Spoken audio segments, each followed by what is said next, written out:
kanor online TV channel and wala shanka wel ka pai di rol kin dang ro ida bakel ban right ketin kon de lat Caribbean rei which ka South Sudan bu ko right ketin one, take a lot of things to go dong de nya ya kel wona me tin kon chare en lat of course ngai kon manan chit walk tin kon chare en lat rei ka South Sudan ana bana kula raja lung ke kiwu mi chal kun poch ken tin ruak tin kon ti chalat ka message dan chetup ka social media gwan raja tin chinere ngwan chi goria ka lung kamandan lat kun poja ban jelin ka jen report mani man bana kwen kel jene ko bi kon tin kon to bana ko kula ngaje no ko mun to go ne to kon ka twan to kon kan wer kon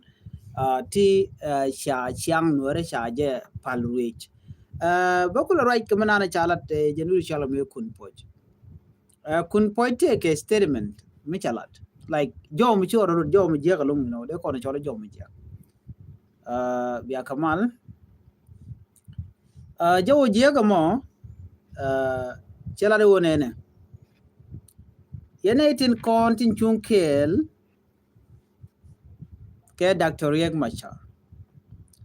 en ram chunkel ke Dr. Machar ke di weje ki guje jen wo ba Riek Machar ba jelun jene no mo e kach jene te Riek Machar mi ba luñ ka jo dan chala de kun poj te Riek Machar mi ba luñ right now Riek Machar Ramadan bi luñ bala ne ti kon ti ka court ne ti kon bi Riek Machar luñ jene ke jilok ne ti kon la judges tin dere wich ke juba Riek Machar mu we ken cha je jigder den jen ba je luñ kamu wajib ber majen baje yen tanya ko rajen wona neba ajene self fakir ma yadi tele je luang tele je authority ajene tele je bom ko de je lar no Riek Machar alo ngare tije neme rach kun poj bay lar manal to kun poj kenere konti kel geje ken kan wori de chol no kwan wori ko lot ka ke tin kon ken kalat re community ga dan kon wori ena but one thing me like very clear jene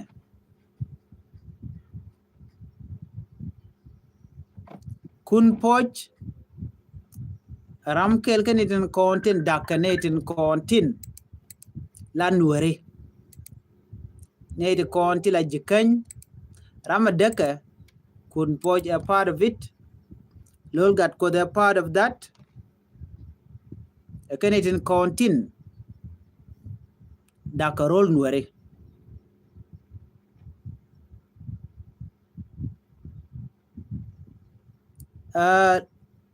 kun poj de ramadana kune di ala konti la politician nuare ke juba jen ku ga jalo de ramadana roy na ke jogde ki ke chude mi che laro ne me balat badilat mi che laro ne me chabulat de ramadana let coordination ideal de ramadana let totone kun poj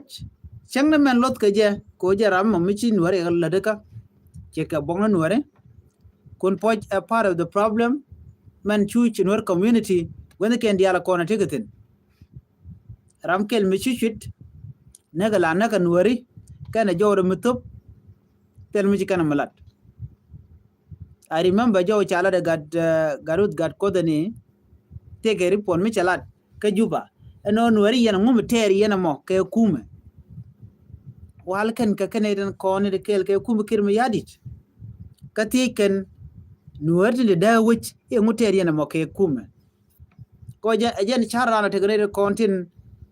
tinde kel ke kir la kana gu no mite ka miti kana lar ko kan ka torone ki gane te ka kwak ono de chwa lieng ne jaga kel cha tuk den cha de la gak jen ta dan tigitin e kan mi cha do lar ken che tok ba chu lot jino ba ji lo da o lu the community do diari ka community du jen dob dan bai lot keje but chai mi lot lora bang ano kajino le riti chudi lot mi ran wi mag dore ku wi mag gwa dan te ka bi jogo no lunia ku wi mang ne je ma de jogo no jen jira ma jeng ne jen ci leni che tan gwa mo ko jini ajin la de je ga bat chu to du chu ja kap a shogu danya jin chu du chu ja wo kajino ciran don tele malich ciran la de je ci wong na ran ci pim ran tele mi chale malich nuare wa bede a chen cham ma chukun ba gai ne ke cham chu do ga jira mo chu jo du chu je tup chu raj ko jin a jira mi mo mi cha control kani de ti jen ta dan let ken ke so kun po jo chala tan wale shi jidit amede tine jen dan gu ken lat ken oriang ma char cha bluñ a chen esel pe ke ma yadit ba ke de luang kamelo je manyam riang ma char me we ke juba che we ke we da karwa ti ne la mala lar riang ma char we lel ke juba mo tele which mi jegro da karwa de independent me je medan je de nuare independent je ke je ko wo china cha ngot tin kon lat ke international community cha galot me kam gana wuje lo ba independent je godi en wo china ti ke chu cha na che je ga jalap ko che ngana je ga jalam so me chi kwartin kontra yu ka so zran chicken minuti no na me bari aleka ani na jori to ba lot no ngote ko de changun international community right now ne de ti ke no atel million ga kujimi jina le ni ga wido ka da ma chate ga principal ka guru no ngoten ko nen yan kana ajen mi la de jeno me cha la ra e gat cha la da Africa Union cha la da United Nation cha la da United States kana other European Union ko ken ano ba were which why not ba we ko ken ko lat kamal tele mal mule rana karwade anjin mi gui jen wone ne reng ma char jele ko wide e ka jena mo ci tok reng ma char jele ko ngotti cha gwar pin ko runa kan ngode bana nyur ke mi na ne tem bana nyolo nyur ke odi o gwade da ne ta ngamal tinte ngode cha la let international community kan ne kon right kana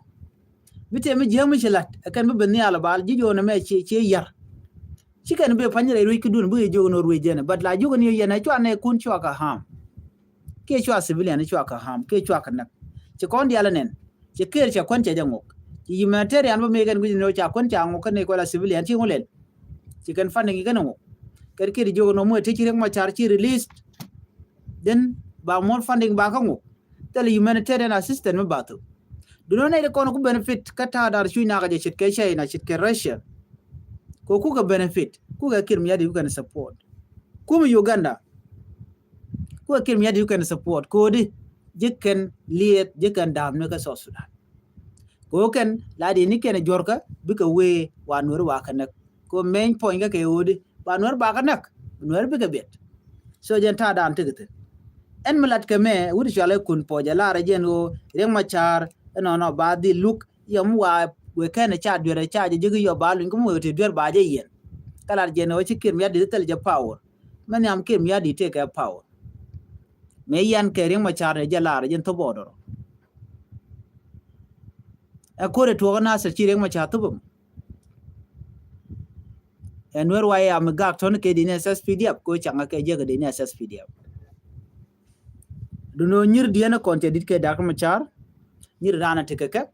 ko ji kana goro te medde lat medde amala tok gu geno reng ma char ajien reng ma char aliu ko jen che kwar che bile jek e ke reng ma char te tuk dial che ka ga kan ga jogo no chwalet majin ma mi ci kwantit ku jodo dir ngudi re jek mi ci goro bilet mi tir ci ko jodo tel mi dir jek jo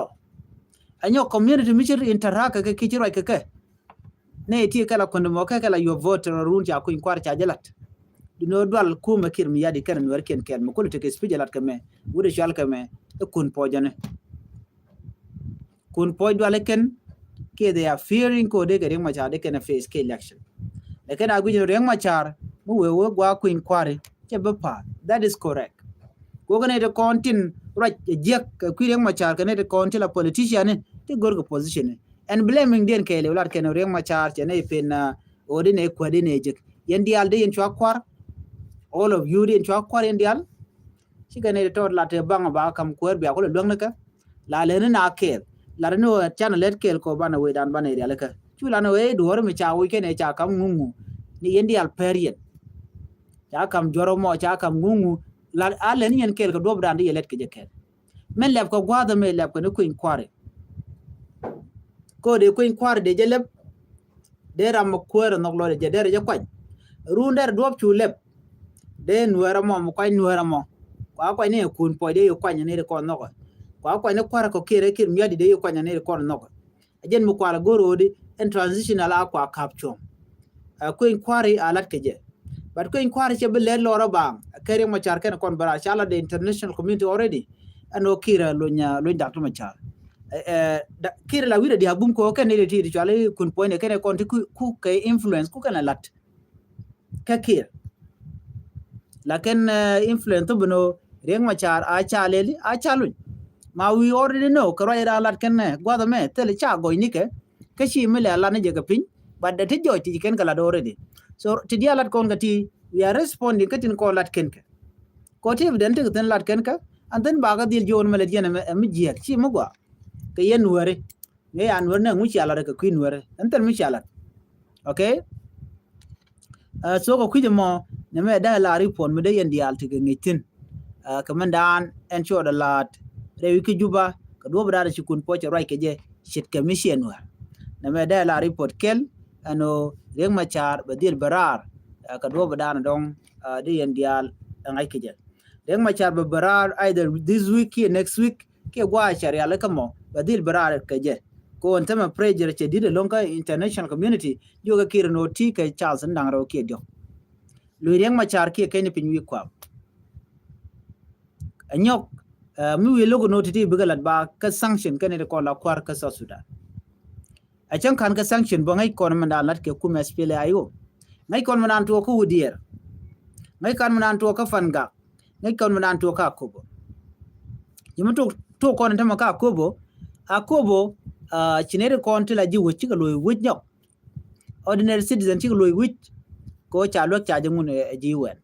loga me cha kap chung me dana kum kir miadit akan nuar ti rai kon ko kwidi na wale akan ko kwa lok kwa je blok no nuar ti ke chuch atel kon muwe kaka so era mi mo me pene kon era mo me pene assistant dan de ji blok je ki me de lok je ramo de support je kan kon point de support wrong along ma pin ken ya kon biya ko limurun tomorrow ka wal kon ci duniyan kon be ga humanitarian ki international community kan tup ko konona so ram lar no jin mu we tenen and all that ka je na ka jara mo so ji humanitarian kan kon tup ko dor kwala blog ne ke ken editi di chalgati e kuma kin yadi right now cha to cha ga lelde cha ga mun ci ga to ko do di en jen ko to ko na ka fan ga kam SPLIO kene kuma SSPDF mata goleng militia tegeten ne ro cha ga juje kuma SPLIO kene content ka right side right now so na mone ajen kuje me muwe ka malakalo ne report dana cha no nuari chikarodian mo ka got and winimi ke SPLIO chikarin mo ka got ko cha ga juje kuma SSPDF na mo e Victor ka ji SPLIO Victor Maradien ajen dungu dier mone udier chaja kef ko kol medan cha kef din SSPDF right now cha din jal cha ga joj din SSPDF cha ga joj ka matia chiga tel option kene to nga jakamo elul gat ko ticket team ano bugan wor bugo liu tetit kede so gan wor tin tama kane gan wor tin tama liudien dial chigariya kanga ba ti jorun ka ba pele kenono chetel mi chitwo wal ka tinti ko teli mit ken cham kan go waliu gan wor guardian ti chigen ga kokoyo so na me kel mi chalet ka kon ken wor dialati ti chungti ke kir mi yadit so na me de la report me de we kayya ka gor jeno de yen nyak bok ne ko ken an ban nyo je ka le rodien ko bu kon ko lat ko ren bu kon ga chwali ni siam an bi ta mal baba